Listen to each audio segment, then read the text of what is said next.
Book Summary: Leveling the Learning Curve by William Eimicke, Adam Stepan and Suleiman Kachani.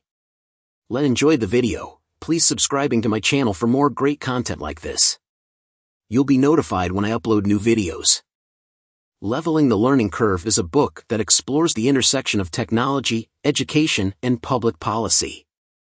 The authors, drawing from their extensive experience in academia and government, argue that we are at a crucial juncture where technological advancements can dramatically improve access to quality education and skills training. However, they emphasize that this potential can only be realized through thoughtful policymaking and strategic implementation. The book likely discusses how emerging technologies such as artificial intelligence, virtual reality, and adaptive learning platforms are reshaping the educational landscape.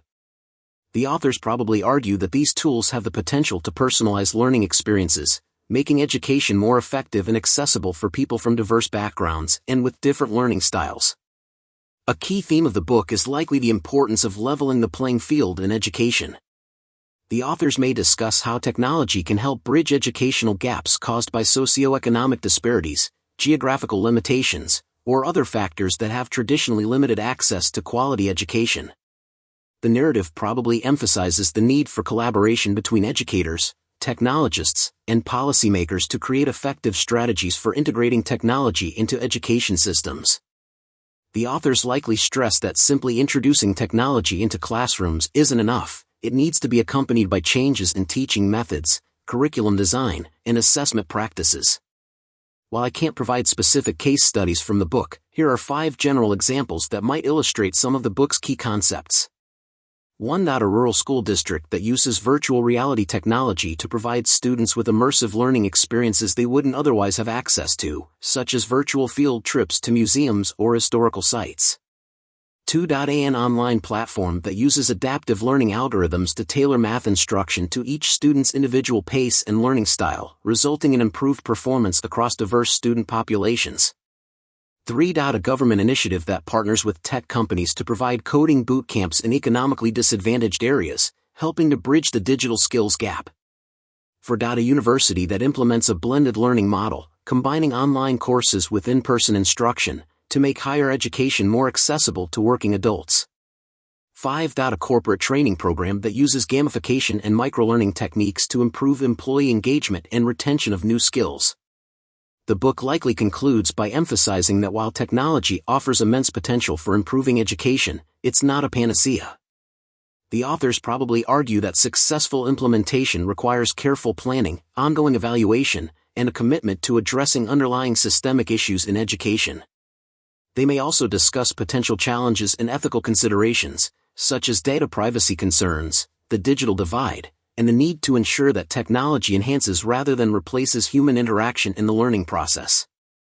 Overall, leveling the learning curve appears to be a call to action for educators, policymakers, and technologists to work together in harnessing the power of technology to create more equitable and effective learning opportunities for all. Dive into the pages of Leveling the Learning Curve and unlock the keys to efficient, effective, and enjoyable learning that will propel you towards your goals and transform your personal and professional life.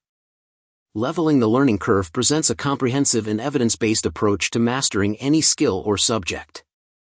The authors, drawing from their extensive experience and research, guide readers through the intricacies of the learning process, highlighting the psychological, neurological, and practical strategies that facilitate deep, lasting knowledge acquisition. The book delves into the principles of deliberate practice, memory optimization, and the importance of embracing challenges and setbacks as integral parts of the learning journey. It explores the role of motivation, goal setting, and the cultivation of a growth mindset in sustaining long-term progress. Additionally, the authors provide insights into leveraging technology, effective note-taking, and cultivating a learning-centric lifestyle to maximize one's learning potential. Key takeaways. American universities and colleges are at a crossroads. Digital online learning offers new opportunities and revenues, but only when done well. No universal path to digital education exists. To achieve digital competency, choose technology carefully, invest in training and hire digital assistants. Quality digital courses take time to create. Modular learning, which includes digital case studies, has become popular.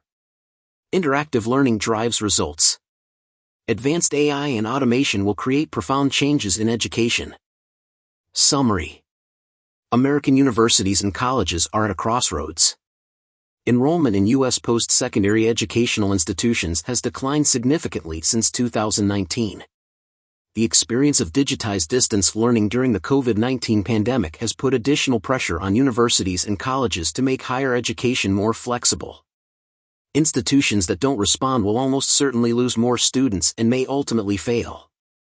Investing in digital enhancement of courses must be seen as investment in core university infrastructure. Leaders must encourage and incentivize participation. Most institutions scrambled to teach at a distance during the pandemic, largely using PowerPoint lectures combined with Zoom, and students became used to it. After the pandemic, some 70% to 75% of students reported that they want their colleges to offer a mix of on-site and remote learning options. Only 53% of professors agreed. Though many faculty members and some students resist the movement, research demonstrates the effectiveness of learning outcomes through well-conceived and well-constructed digital and remote learning. Digital online learning offers new opportunities and revenues, but only when done well. Massive open online courses, MOOCs, which can reach tens of thousands of students remotely, appeared poised to disrupt education entirely when they first arrived. These online courses performed so well in the beginning that universities and colleges invested heavily to get on the bandwagon. Before long, however, well-designed, live, instructor-led MOOCs replaced recorded MOOCs. Whether for a MOOC or any other form of digital learning, quality demands a significant investment of time and money. Institutions that look to digital learning primarily as a means of reducing costs will most likely achieve disappointing results. Arizona State University, ASU, was among the first to recognize the potential of becoming a high-quality, digital-first institution. Today, it can deliver any of its courses online or in person. The payoff includes remarkable growth, from about 60,000 students in 2008 to a combined online and on-campus student body of more than 140,000 by 2019. ASU makes no distinction between degrees granted for on-campus and online learners. As more colleges rush to follow ASU's lead, online program management vendors, OPMs, emerge to help them.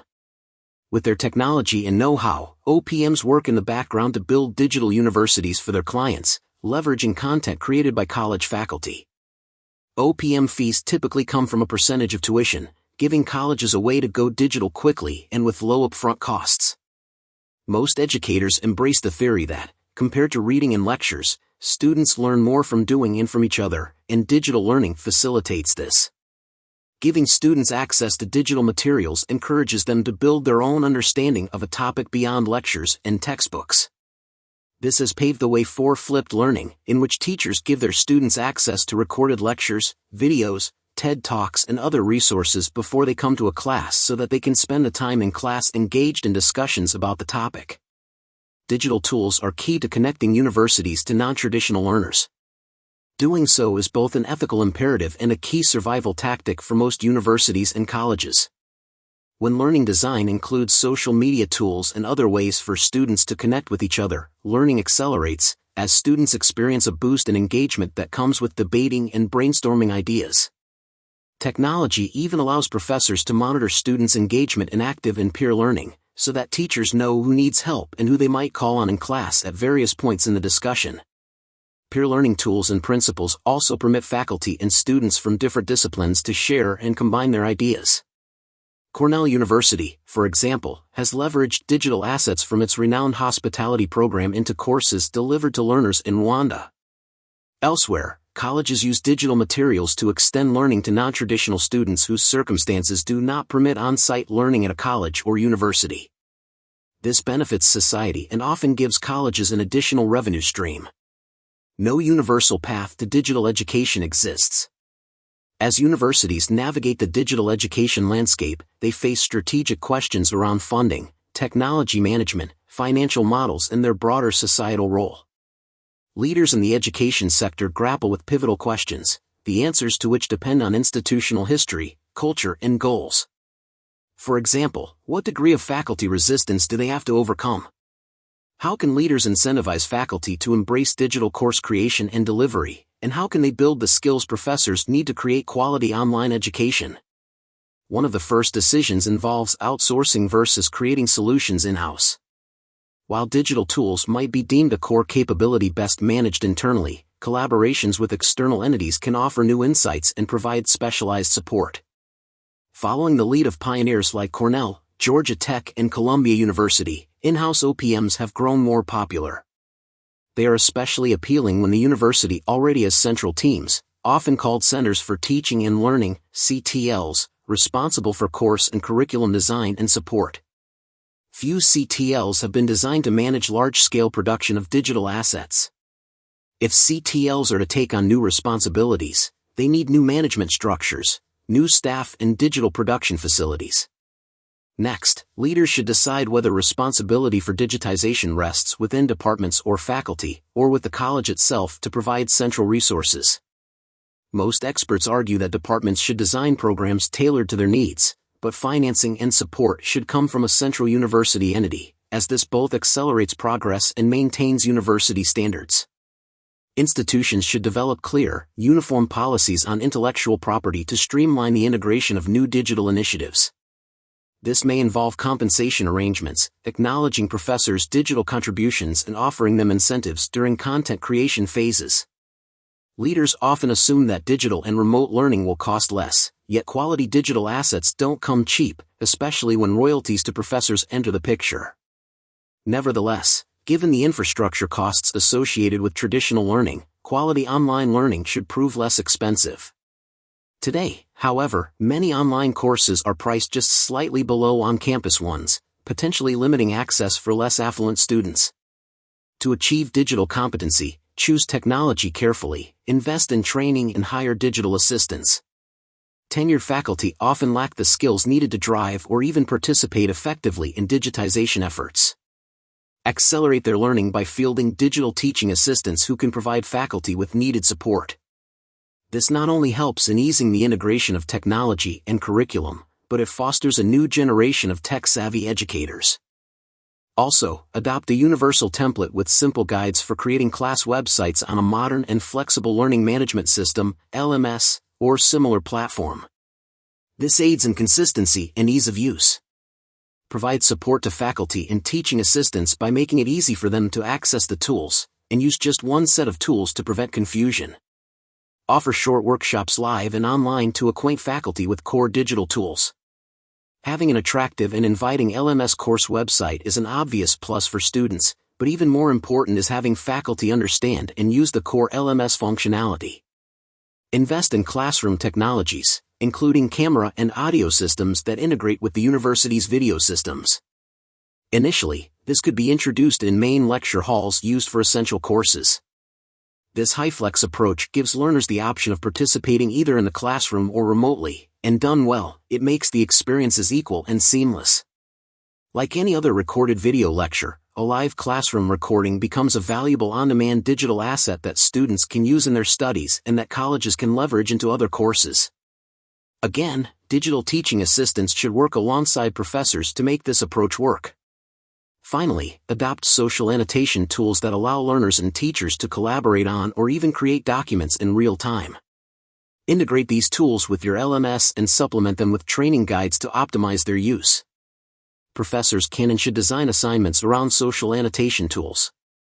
Quality digital courses take time to create. The size and roles of your team depend on the program's scope.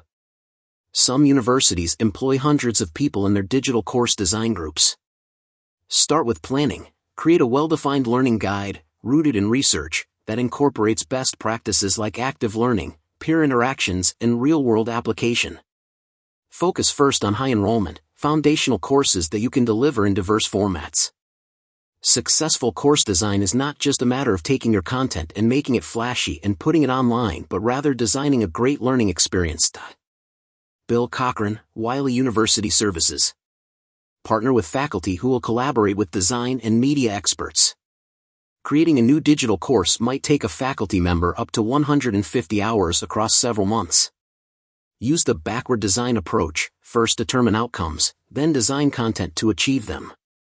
Strategize a blend of live and pre-recorded sessions, simulations, and project assignments. Start producing content only after design approval. Experiment with varied video types, like role plays and demos, and recruit student interns for innovative content creation. Guide faculty on the differences between live classroom lecturing and delivery by video. Decide whether scripting or a more spontaneous approach using presentations would best suit the course. Form a plan for constructing the course website and transfer it to the delivery team. Make designs replicable and adaptable for future iterations. Use module numbers instead of specific dates to ease reuse. Test new course websites with smaller groups before a full-scale launch. Building a solid foundation comes with more faculty participation. Celebrate successes, exchange learnings, and employ student interns to assist in course development and updates. Modular learning, which includes digital case studies, has become popular. Digital case studies give students real scenarios to learn with, often at low cost. Equipped with a modest amount of training in using the cameras on their smartphones, learners can participate in digital case study development. Digital case studies should feature video and an accompanying written case study of about 8 pages. By involving students versus professional crews, you lower the costs dramatically while allowing you to scale. The combination of good learning assets, books, videos, and digital case studies, with a passionate and engaged small cohort teaching, on Zoom or in person, is powerful. Allocate a modest central budget to develop new digital cases. Offer a competitive stipend and budget to attract top student talent. Treat this role as an internship, setting high standards and selecting only those with a knack for quality content. Pair students with professors seeking new content. Provide them the necessary equipment, including an on-campus interview studio. Let students draft the content while professionals finalize it. Interactive learning drives results. Whether among peers, with teaching assistants or with professors, interaction enhances the student experience. Effective classes blend quality learning materials and knowledgeable instructors with interactive teaching that is tailored to student needs. Some institutions have resurrected MOOCs for massive skills and credentialing efforts, such as in India, where the population in need of learning far exceeds the nation's capacity to provide traditional post-secondary education. Beside learning material on the course syllabus, students also benefit by connecting with people with similar interests. Foster ongoing learning by keeping course platforms active with postings, questions, social media, and collaboration tools that create connections. Learning as part of a community enriches the experience and engages students, often connecting them to a broader purpose. Advanced AI and automation will create profound change in education. Smart people have made bad predictions about the future of education, but online and digital learning will continue, enhanced by AI-embedded technology that will make it cheaper and more personalized. Virtual and augmented reality tools will give more learners access to advanced simulations, and generative AI will accelerate and improve the learning experience. We believe generative AI programs will play an important role in preparing students for the workplace of the future. Non-traditional students stand to gain, as universities and colleges expand their free learning assets to permit disadvantaged and non-traditional students from any nation to benefit from a world-class education.